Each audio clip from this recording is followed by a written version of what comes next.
Hello hello. चलिए दोस्तों, स्वागत करते हैं आपका अपना चैनल द बोर्ड क्लासेस के यूट्यूब चैनल पर। आइए आज हम लोग शुरू कर रहे हैं यूरोप में राष्ट्रवाद। जैसे कि आपको मालूम होना चाहिए कि आज हम लोग हिस्ट्री की श्रृंखला में प्रवेश कर चुके हैं, और हालांकि हिस्ट्री आपके सब्जेक्ट का सबसे लंबा सब्जेक्ट है दोस्तों, और इसमें आपको 3 सब्जेक्ट प्रिपरेशन करना है। जैसे कि हम आपको बता दें, हिस्ट्री में आपको इतिहास तो पढ़ना ही पढ़ना है, साथ में ज्योग्राफी और पॉलिटी और इकोनॉमिक्स को भी आप लोग को दिले साथ में लेकर चलना है, और यहीं से आपको 100 नंबर का प्रिपरेशन करना होगा। तो चलिए इसी श्रृंखला में हम लोग एक एक चीजों के बारे में बात करेंगे। और आज हम लोग का जो सब्जेक्ट है वो हिस्ट्री के सबसे पहला चैप्टर, जिसका नाम है यूरोप में राष्ट्रवाद। और यूरोप में राष्ट्रवाद में जितने भी इंपॉर्टेंट क्वेश्चन आपके एग्जाम में आए हुए हैं उस पर भी हम लोग तो बात करेंगे ही करेंगे, साथ में एक्सपेक्टेड क्वेश्चन जो आपके एग्जाम में आने वाले क्वेश्चन है वो भी हम लोग डिस्कस करने वाले हैं। तो चलिए आज की जो श्रृंखला है वो है यूरोप में राष्ट्रवाद। यूरोप में राष्ट्रवाद से कितने क्वेश्चन आपके एग्जाम में पूछा जाएगा वो भी हम आप नहीं देखे हुए हैं, इसके प्रीवियस वीडियो में हम लोग बता चुके हैं और इसके बारे में डिटेल डिस्कशन भी कर चुके हैं। तो आइए आज हम लोग शुरू कर रहे हैं यूरोप में राष्ट्रवाद को। और यूरोप में राष्ट्रवाद जैसे ही समाप्त होगा उसके बाद हम लोग भारत में राष्ट्रवाद यानी सिमिलर क्वेश्चन होगा दोस्तों, सिमिलर सब्जेक्ट को शुरू करने वाले हैं अगले टॉपिक में, जिसका नाम है भारत के राष्ट्रवाद। भारत के राष्ट्रवाद भी हम लोग पढ़ेंगे, उससे पहले हम लोग पढ़ लेते हैं यूरोप में राष्ट्रवाद, जो आपको भारत के राष्ट्रवाद समझने में काफी अहम भूमिका निभाता है। तो आइए इसे शुरू करते हैं। देखिए, सबसे पहले आपको बता दें कि ये हिस्ट्री में पढ़ रहे हैं, तो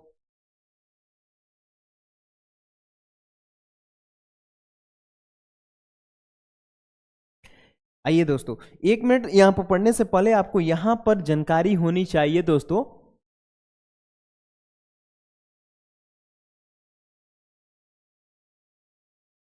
आइए देखिए, हम लोग अभी आपको बता दें कि हम लोग किसके बारे में प्रिपरेशन कर रहे हैं अभी। तो हम लोग अभी पढ़ रहे हैं सामाजिक विज्ञान। किसको पढ़ रहे हैं दोस्तों? तो इसे हम लोग अभी पढ़ रहे हैं सामाजिक विज्ञान को।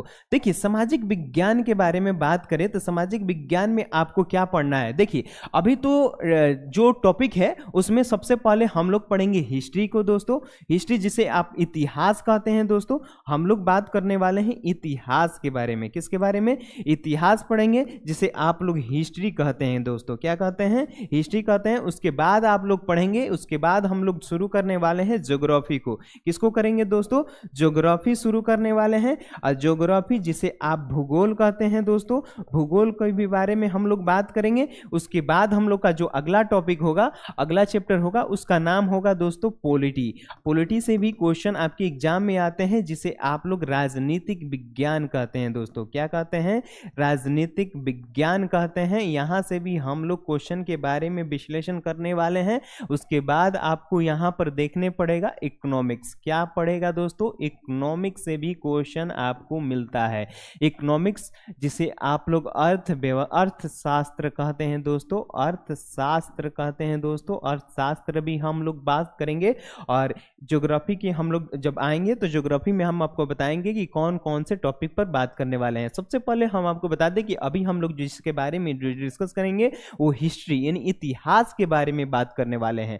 इतिहास में आज हम लोग का जो चैप्टर है जिसका नाम है यूरोप में राष्ट्रवाद। तो आइए इसके बारे में डिटेल देखते हैं दोस्तों। और अभी तक बताइए, अगर आपको साउंड वगैरह सब कुछ ऑडिबल विजुअल है तो यस लिखिए दोस्तों। आइए चलिए, अभी हम लोग जिसके बारे में बात करने वाले हैं दोस्तों उसका नाम क्या है? तो अभी हम लोग बात करेंगे यूरोप में राष्ट्रवाद को। किसके बारे में बात करने वाले हैं दोस्तों? यूरोप में राष्ट्रवाद। तो आइए इसको शुरू करते हैं। देखिए, नीतिक राज, नमस्ते नीतिक राज। चलिए आइए, हम लोग आज बात करने वाले हैं किस पर? तो हम लोग आज बात करेंगे यूरोप में राष्ट्रवाद। सबसे पहले हम लोग बात करेंगे यूरोप में राष्ट्रवाद क्या है। तो देखिए, सबसे पहले आपको समझना होगा कि राष्ट्रवाद क्या है दोस्तों। राष्ट्रवाद क्या है? तो देखिए, अगर कोई भी व्यक्ति अपने देश के बारे में प्रेम करता है, अपने देश के बारे में सोचता है, तो वो राष्ट्रवाद कहलाता है। यानी राष्ट्रवादी क्या है? जैसे कि आपको मालूम होना चाहिए कि अगर आपका देश है, अगर देश के बारे में आप सोचते हैं, ये देश की संपत्ति के बारे में आप जानते हैं, देश के हर एक चीजों के बारे में अगर आप अपनी पूरी निष्ठा के साथ उसके बारे में सोचते हैं, तो वही तो राष्ट्रवाद है। जैसे कि इसके बारे में लिखा भी हुआ है दोस्तों कि यह भावना या विचार जिसमें व्यक्ति अपने देश, संस्कृति, भाषा, इतिहास और परंपराओं के प्रति गहरी निष्ठा, प्रेम महसूस करता है। राष्ट्रवाद की भावना की जड़ें जमाने के लिए कई प्रतीकों का सहारा लिया जाता है, जैसे कि आप देखते होंगे राष्ट्रध्वज होगा दोस्तों, और आप देखते हैं राष्ट्रीय प्रतीक, राष्ट्रगान आदि। यानी कहने का मतलब साफ और सुथरा ऐसे है कि आप सिंपल भाषा में इसको याद कर सकते हैं कि अगर राष्ट्रवाद क्या है, अगर कोई भी व्यक्ति अपने देश के बारे में अपने आप को समर्पित कर देता है, जैसे देश के बारे में वो मर मिटने के लिए, या देश की हर संपत्ति के बारे में, जैसे कि राष्ट्रध्वज, देश से प्रेम करने लगता है, वही तो राष्ट्रवाद कहलाता है। आइए उसके बाद आप देखेंगे कि राष्ट्रवाद हो गया कि राष्ट्रवाद क्या है, तो देश के बारे में सोचना या देश के बारे में गहरी निष्ठा प्रदान करना। उसके बाद आप देखेंगे कि यूरोप में राष्ट्रवाद का उदय क्या है। अभी हम लोग समझें कि राष्ट्रवाद क्या है, अब हम लोग समझेंगे कि ये राष्ट्रवाद यूरोप में क्यों उदय हुआ, इसका कारण क्या है, इसके बारे में हम लोग जान लेते हैं। तो देखिए सबसे पहले आप देख सकते हैं कि 19वीं सदी, देखिए सबसे पहले अगर आप एनसीईआरटी पढ़ते होंगे तो 19वीं सदी 18वीं सदी आ जाता है, तो इसको समझना काफ़ी इंपॉर्टेंट हो जाता है। तो इसको कैसे समझेंगे, जैसे कि आपको बारे में बात करें, जैसे कि हम आपको बता दें कि 19वीं सदी क्या है, तो अगर 1800 से लेकर 1900 के बीच में कोई भी बात किया जाता है, उसी को तो कहा जाता है 19वीं सदी।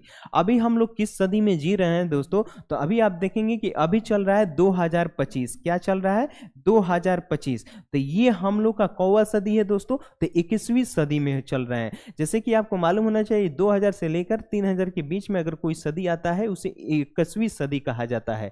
तो अभी हम लोग कौन से सदी में हैं, तो 21वीं सदी में हैं। तो यहाँ पर कह रहा है क्या कि यूरोप में राष्ट्रवाद का उदय कब हुआ, मतलब उदय के कारण क्या है, इसके बारे में भी हम लोग बात करेंगे। तो देखिए यहाँ पर लिखा है कि 19वीं सदी के मध्य, यानी कहने का मतलब 19वीं सदी के मध्य क्या हो सकता है, तो 19वीं सदी के मध्य अगर आप देखेंगे तो 19वीं सदी के मध्य हो सकता है 1800 कितना 50, ये 19वीं सदी के मध्य है दोस्तों।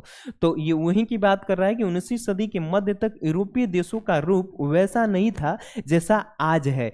मतलब यूरोप क्या है, यूरोप एक प्रकार की कॉन्टिनेंट है, यानी महादेश है दोस्तों। जैसे कि आपको मालूम होना चाहिए कि पूरे वर्ल्ड में 7 महादेश है, उसी तरह से यूरोप भी एक हमारा क्या है, महादेश है।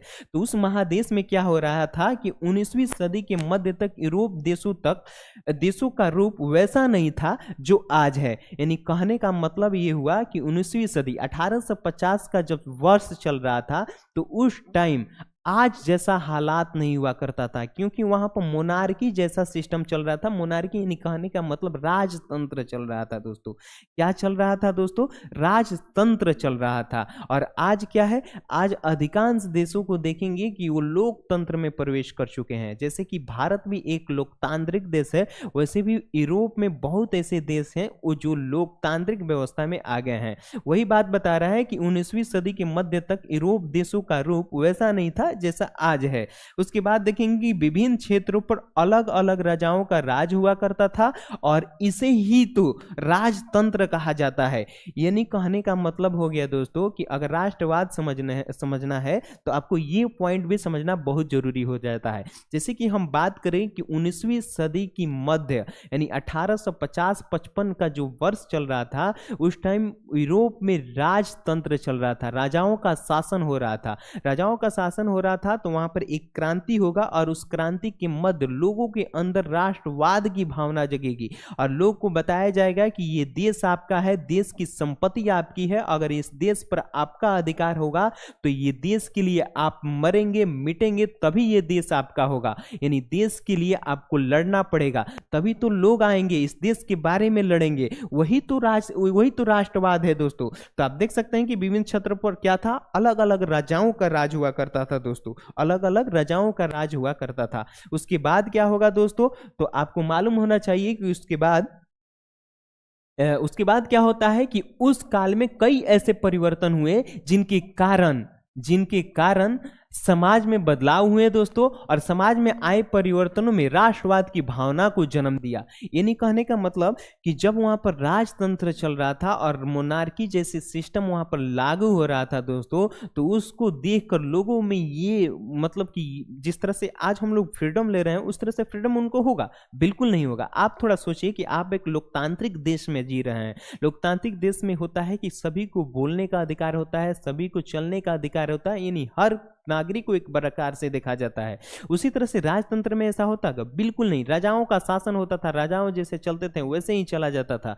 तो वो कह रहा है कि उस काल में ऐसे परिवर्तन हुए जिनके कारण समाज में बदलाव हुए दोस्तों, और समाज में आए परिवर्तन में राष्ट्रवाद की भावना को जन्म दिया। जब ये लोग से प्रेरित लोग को शोषण होगा, लोग उठेंगे और उनको भी लगेगा कि नहीं इस देश हमारा है, अगर हम इस देश के लिए आज मर मिटेंगे तो कल ही तो हम लोकतांत्रिक देश जैसे देशों में जी पाएंगे। तो लोग उठेंगे, जागेंगे और देश के लिए मरेंगे। उसी तरह यूरोप में ये सारी चीजें हो रही थी दोस्तों। तो उसके बाद देखेंगे कि नई राष्ट्रों की, एक मिनट दोस्तों, नए राष्ट्रों के निर्माण की प्रक्रिया 1789 में शुरू हुई दोस्तों। कब शुरू हुआ? तो 1789 में शुरू हुई दोस्तों। उसके बाद लेकिन किसी भी नए विचारधारा की तरह राष्ट्रवाद को भी अपनी जड़ जमाने में लगभग 100 साल लग गए। यानी कहने का मतलब कि राष्ट्रवादी तो लोग हो गए, लेकिन क्या आपको लगता है कि लोग राष्ट्रवादी हो जाएंगे तो एक बाइक से सभी लोग राष्ट्रवादी हो जाएंगे? तो बिल्कुल नहीं। धीरे धीरे लोग आएंगे, धीरे धीरे इस देश के बारे में समझेंगे, तभी तो इस देश के लोग इस देश के बारे में समझें। तो उसके बाद देखना है कि जब लोग राष्ट्रवादी हो गए, 1789 में यह प्रक्रिया शुरू हुई, लोग इस देश के प्रति अपने आप को समर्पित किए और उठे, जागे, इस देश के लिए मर मिटने के लिए तैयारी हो गए। तब क्या हुआ कि इसको लगभग 100 साल लग गए पूरे के पूरे लोग को राष्ट्रवादी होने में। उसके बाद क्या होता है दोस्तों, इस लंबी प्रक्रिया के अंतिम चरण में फ्रांस देख रहे हैं दोस्तों, फ्रांस का प्रजातांत्रिक देश के रूप में जन्म हुआ था। यानी कहने का मतलब जब 100 साल बाद देखा जाए तो फ्रांस क्या होगा? फ्रांस एक डेमोक्रेटिक कंट्री बनेगा। फ्रांस क्या होगा दोस्तों? फ्रांस एक यूरोप कॉन्टिनेंट का एक हिस्सा है। जैसे एशिया में हम लोग रहते हैं, एशिया का एक छोटा सा देश है भारत, उसी तरह से फ्रांस भी यूरोप का एक छोटा सा देश है दोस्तों। वहां पर राजतंत्र जैसे व्यवस्था हुआ करता था, लेकिन 100 साल लग गया लोगों को राष्ट्रवादी होने के लिए, और इस संघर्ष के प्रति लोग डेमोक्रेटिक बने दोस्तों। यानी लोकतांत्रिक व्यवस्था लोगों को निकल कर आया दोस्तों। कौन सा व्यवस्था आया? तो लोकतांत्रिक व्यवस्था निकल कर आ गया दोस्तों, लोकतांत्रिक हो गए। उसके बाद क्या हुआ? इसके बाद यह सिलसिला यूरोप के कई देशों में चलने लगा। यानी आप देख सकते हैं कि यूरोप तो एक कॉन्टिनेंट है, धीरे धीरे कई देश उससे जुड़ेंगे, उसी तरह से बहुत सारे देश निकल कर आए, और ये सिलसिला फ्रांस तक की सीमित नहीं रहा। लोगों को लगा नहीं, राजतंत्र से बेहतर हमको लोकतंत्र लग रहा है, तो लोग लोकतंत्र की तरफ बढ़े चले, और आज देखते हैं कि लोकतंत्र में ये सिलसिला धीरे धीरे बढ़ने लगा और लोग लोकतंत्र की तरफ प्रवेश करने लगे। उसके बाद क्या होगा दोस्तों? 20वीं सदी के अंत तक। अब क्या होता है कि 20वीं सदी क्या होता है दोस्तों? आप देखेंगे कि 20वीं सदी की बात करें तो 20वीं सदी कब आएगा? 1900 से लेकर और 2000 तक की स्पीड को हम क्या कहते हैं दोस्तों? 20वीं सदी। माने इसके बीच में जो भी साल आएगा उसको ही तो 20वीं सदी कहा जाता है। तो आप देख सकते हैं कि 20वीं सदी के अंत आते आते विश्व में कई हिस्सों में आधुनिक प्रजातंत्र की स्थापना हो गई। तो जैसे कि आप देख सकते हैं कि पहले राजतंत्र व्यवस्था हुआ करता था दोस्तों। हाँ, हेलो, गुड इवनिंग। आइए सभी लोग लाइक, सब्सक्राइब और अपने ग्रुपों में शेयर करिए जरूर। और क्लास अगर आपको अच्छा लग रहा है तो एक बार लाइक सब्सक्राइब जरूर कर दीजिए इस चैनल को, और पास के पड़े आपके दोस्त फ्रेंड जो भी हैं उनको जोड़िए। यहाँ पर आप जुड़ेंगे तो बहुत सी सारी क्लासें आपको मिलेगी एकदम बिल्कुल फ्री। तो चलिए हम लोग चलते हैं। तो आप देख सकते हैं कि 20वीं सदी के अंत आते थे विश्व में कई हिस्सों में आधुनिक प्रजातंत्र की स्थापना हो गई। आधुनिक का मतलब क्या होगा दोस्तों? आधुनिक में आप देख सकते हैं कि आधुनिक में होता है मतलब कि आप देख सकते हैं कि आधुनिक मतलब आज का जो मॉडर्न एरिया आ गया, मॉडर्न प्रजातंत्र की स्थापना हो गई दोस्तों। तो आप देख सकते हैं कि मॉडर्न इंडिया, मॉडर्न लोकतांत्रिक लोग हो गए और डेमोक्रेटिक की प्रक्रिया लोगों के बीच शुरू हो गई। तो ये स्थापना हो जाएगी दोस्तों। उसके बाद आप देखेंगे कि अब क्या होगा कि अब धीरे धीरे लोग अपने अपने देश में निकलेंगे और एक क्रांति शुरू होगी।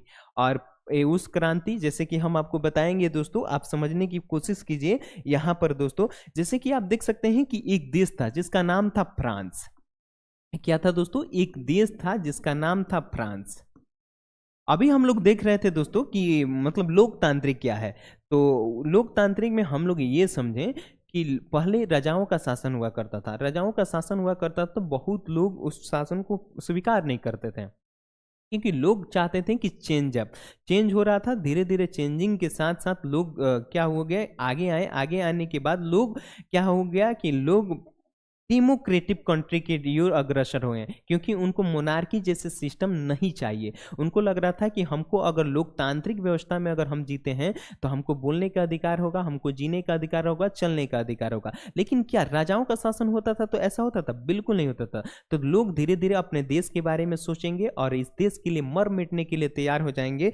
तो उसी को तो लोकतांत्रिक कहते हैं। तो लोग उसी को तो राष्ट्रवादी कहते हैं। लोग राष्ट्रवादी धीरे धीरे बनेंगे और आप देखेंगे कि उसी तरह से एक देश निकल कर आएगा जिसका नाम होगा फ्रांस। और फ्रांस में एक राजा होगा दोस्तों, उसका नाम होगा क्या? लुई। उसका नाम क्या होगा दोस्तों? लुई 16वां। लुई 16वां जो राजा होगा दोस्तों, तो लुई 16वां, इसको ऐसे लिखते हैं दोस्तों, लुई 16वां होगा दोस्तों। ये क्या होगा कि ये मतलब ये जो राजा होगा ना, तो ये राजा क्या होगा कि एक प्रकार का निरंकुश राजा था दोस्तों।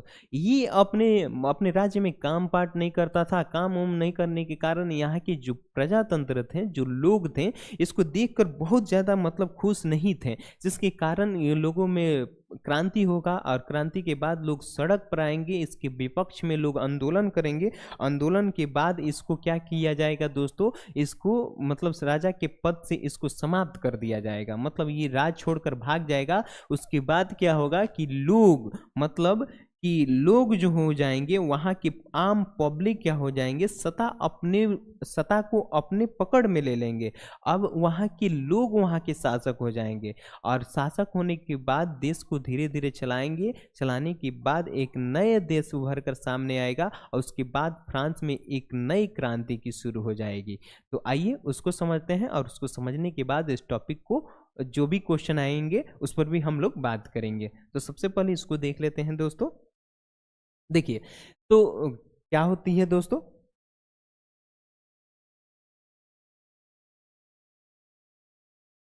देखिए, हम पढ़ रहे हैं किसको दोस्तों? फ्रांसीसी क्रांति को। फ्रांसीसी क्रांति अपने आप में बहुत इंपॉर्टेंट है दोस्तों। जैसे कि आप पढ़े होंगे क्लास 9th में दोस्तों, 9th में इसका बेस समझे होंगे दोस्तों। तो ये देख सकते हैं कि राष्ट्रवाद की पहली अभिव्यक्ति फ्रांस में हुई। यानी राष्ट्रवाद की पहली अभिव्यक्ति कहाँ हो गई दोस्तों? फ्रांस में हुई। और फ्रांसीसी क्रांति ने ये वाग नहीं होगा दोस्तों, वहां होगा। एक मिनट दोस्तों, देखिए, वहां की राजनीति और संविधान में कई बदलाव किए हैं। यानी कहने का मतलब हुआ है कि फ्रांसीसी क्रांति हुआ, फ्रांसीसी क्रांति में राष्ट्रवाद को जन्म हुआ और सबसे पहले फ्रांस में ही हुआ दोस्तों। और फ्रांसीसी क्रांति ने वहां की राजनीति संविधान में कई बदलाव किए दोस्तों। और सन 1789 में सत्ता के स्थानांतरण राजतंत्र से प्रजातंत्र प्रजातंत्र में हुआ दोस्तों। और इस नए, एक मिनट दोस्तों, हमको लग रहा है कि पीडीएफ यहाँ पर गलत अपलोड हो गया है।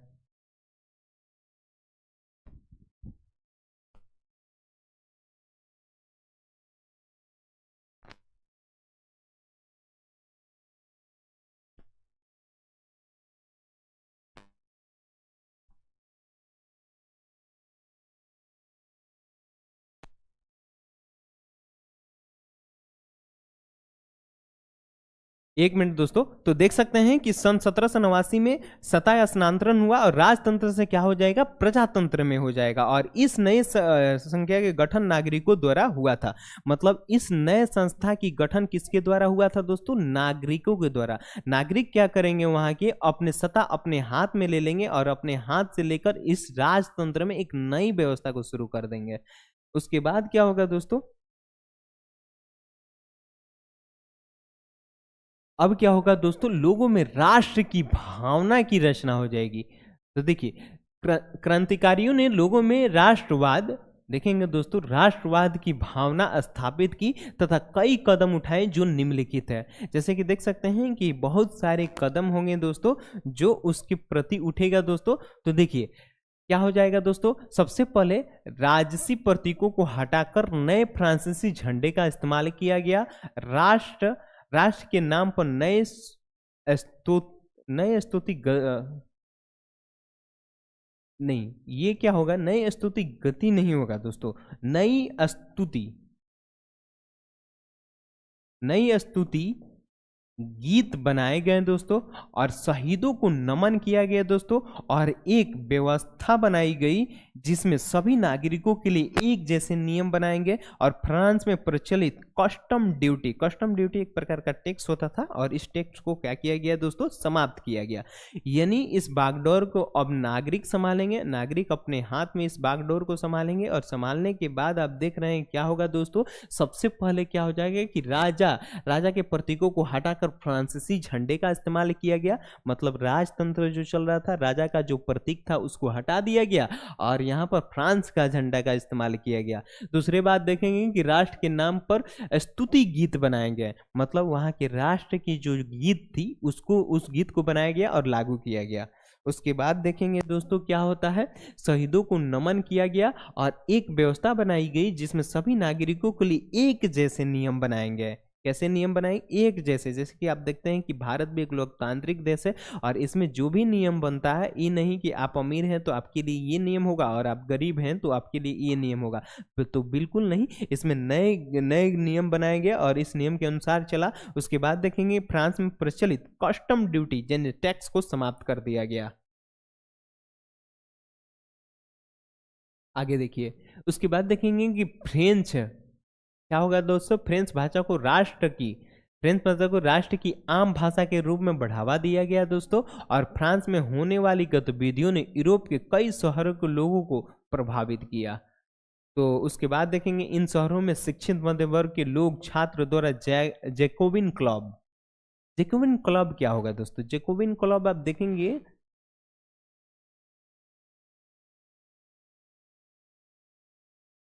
जैकोबिन क्लब ये तो वहां से आगे नेपोलियन वाला में आगे।